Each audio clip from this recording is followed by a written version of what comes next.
ఏంది అంతగానం సీరియస్ ఉన్నావు? ఇక మనం ఎంత నెగిటివ్ ప్రచారం చేసినా ఈ రేవంత్ మూసి ప్రక్షాళన చేస్తాండు. కాంగ్రెస్ ప్రజాప్రతినిధులు సబర్మతి నదిని కూడా పరిశీలించి వచ్చిర్రు.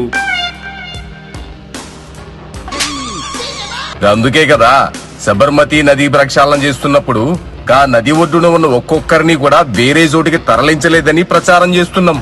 ఇక మీ పువ్వు పార్టీ వాళ్ళకి మైండ్ వీకినట్టుంది. 10,000 ఇండ్లను ఏరే చోటికి తరలించినట్టు మీ వెబ్సైట్ లోనే పెట్టుకుర్రు. ఇప్పుడొచ్చి నాకు సూక్తులు చెప్తుర్రు. సబర్మతి ప్రక్షాళన టైంలో ప్రధానమంత్రి ఆవాస్ యోజనల పేదలకు ఇల్లు కూడా ఇచ్చిరట. అప్పట్లో మస్తుగా ప్రచారం చేసుకున్నారు.